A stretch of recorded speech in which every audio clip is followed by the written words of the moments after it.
En première instance, ma sœur Fatoumata Sidibé Diarra. Sous vos applaudissements, s'il vous plaît, pour le sujet gouvernance et institutions.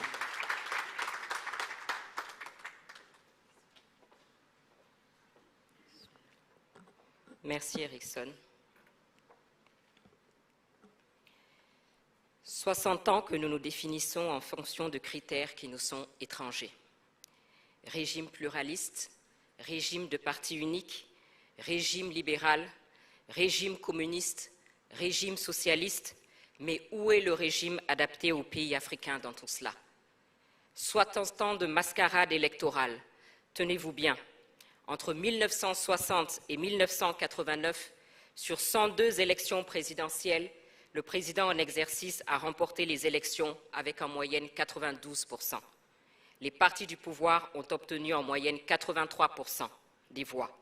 Et dans 29 pays sur 47 en Afrique, les partis d'opposition n'ont jamais été représentés. Et nous parlons de démocratie. Plus de 60 ans d'instabilité. Sur 486 coups d'État tentés depuis 1950 dans le monde, 214 dont 106 réussis ont eu lieu en Afrique, soit un coup d'État par an dans au moins 2 États africains. Plus de 30 ans que nous copions le système de démocratie à l'occidental, 30 ans de résultats électoraux douteux, de crise post-électorale, de gouvernance inefficace. 30 ans de dépenses exorbitantes dans un océan de misère où le minimum n'est pas assuré. 125 milliards de dollars ont été dépensés entre 2000 et 2018 en Afrique subsaharienne pour organiser des élections. Combien d'hôpitaux, combien d'écoles, combien d'infrastructures aurait-on pu construire avec cela? 30 ans d'exercice de pouvoir par des dirigeants plus préoccupés par leur propre survie que par le bien-être de leur peuple. Des dirigeants illégitimes aux yeux des citoyens et cherchant plutôt à maintenir des systèmes autocratiques. Plus de 60 ans de désillusion, de perte de confiance, de mauvaise gouvernance et de stagnation économique. Il suffit de regarder les pays qui ont accédé à l'indépendance au même moment que nous et voir le niveau de vie de leurs citoyens aujourd'hui. Singapour, la Corée du Sud, par exemple. Il suffit de regarder le niveau de vie de certains pays auxquels il n'est pas systématiquement rappelé l'importance de la démocratie. Les Émirats arabes unis, par exemple. Qu'est-ce qui est finalement important pour nous, Africains? Copier les autres ou tracer notre propre voie vers nos aspirations profondes? C'est la question. Bonjour à toutes et tous. Merci pour votre présence, pour votre enthousiasme, pour votre engagement et vos encouragements. Depuis les premiers instants où nous avons partagé ce projet avec vous, ce projet qui est aussi le vôtre. Signe que nous ne sommes pas trompés. Il faut que la situation de notre continent change. Et pour cela, il faut réfléchir, il faut construire, il faut partager, il faut convaincre et surtout, il faut agir.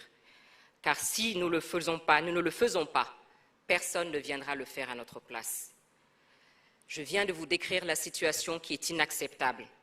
Illégitimité, rupture constitutionnelle, 3e mandat, crise politique, absence de décollage économique inclusif. Le système de gouvernance n'est pas adapté, c'est un fait. Les modèles plaqués ne fonctionnent pas. Si le but est la gestion vertueuse de la cité par des dirigeants légitimes vers le progrès inclusif, alors il faut accepter, comme le disait Amadou Hampâté-Bâ, que les hommes peuvent atteindre un but commun sans emprunter les mêmes voies. Il est temps de changer, de nous réinterroger et d'élaborer notre propre réponse, celles qui nous sont adaptées. Surtout que nous avons un riche passé, ne serait-ce que l'organisation de nos empires et royaumes. Et n'oublions pas de rappeler à ceux qui sont prompts à la dénonciation à géométrie variable de la question des droits de l'homme que nous, Africains, avons été les premiers à proclamer les droits de l'homme et du citoyen dans la charte du Mandé de 1236. Dans la commission Gouvernance et Institutions, nous avons travaillé sur plusieurs thèmes que nous avons déclinés en faits. Nous versons au débat nos pistes de réflexion pour être complétés, pour être enrichis, adaptés, car nous sommes conscients que l'Afrique est plurielle. Parce qu'une chose est sûre, il faut changer et il faut bien commencer quelque part. Nos pistes de réflexion sont faites sans tabou et de manière constructive. Nous nous interrogeons sur ce qui ne fonctionne pas, notamment la question de la légitimité de nos dirigeants. Ils sont élus sur le papier à l'issue de processus dont la transparence peut clairement être mise en doute dans plusieurs cas. Il est normal qu'à la moindre crise, ils ne bénéficient d'aucun soutien de la population et soient balayés parce que considérés comme illégitimes. D'autant plus que dans plusieurs États africains, nous avons des monarques qui règnent sans contre-pouvoir, sinon sur le papier, et ne rendent pas compte. Le débat sur la limitation des mandats qui nous a été imposé est une autre piste de réflexion. Est-il adapté à notre situation actuelle, nous, Africains? Chaque 5 ans, chaque 7 ans, ce sont des violences électorales, des coups d'État constitutionnels. Est-ce la priorité dans des États en crise comme les nôtres? Et ceux qui nous insufflent cette obligation ne se sont pas gênés pour ignorer superbement cette disposition constitutionnelle lorsque eux-mêmes étaient en crise.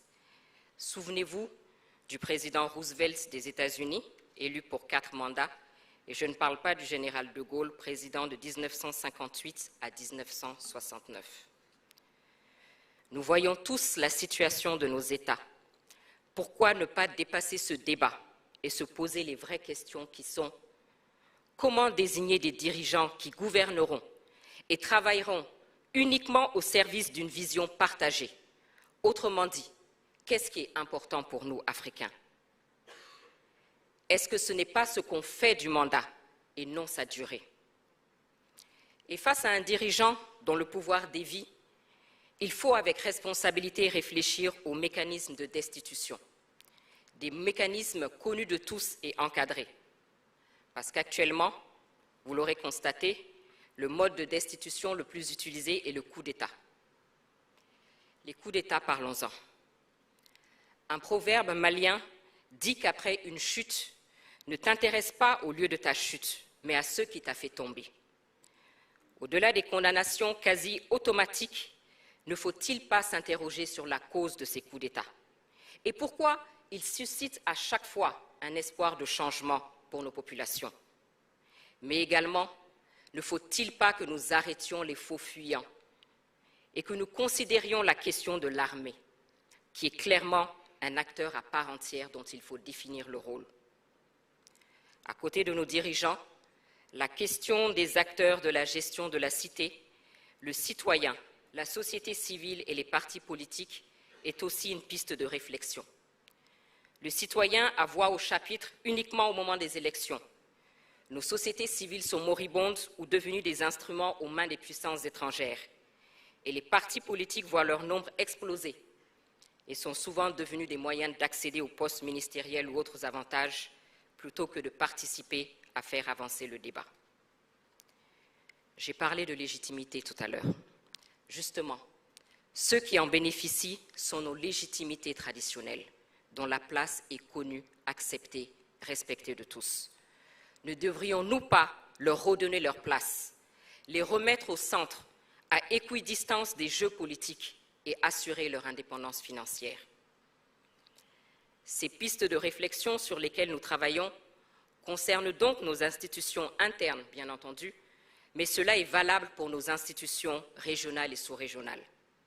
En zone francophone, les résultats de ces institutions sont plus que mitigés quand elles ne sont pas sous la coupe d'influences et d'agendas étrangers.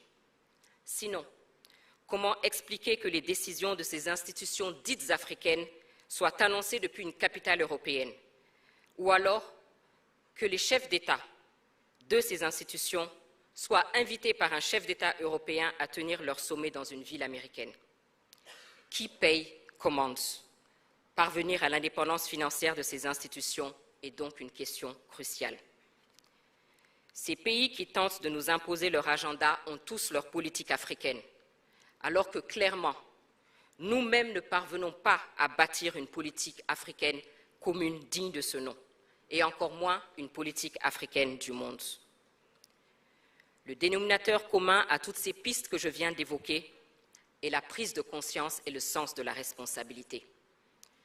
Pour Patrice Lumumba, l'Afrique écrira sa propre histoire.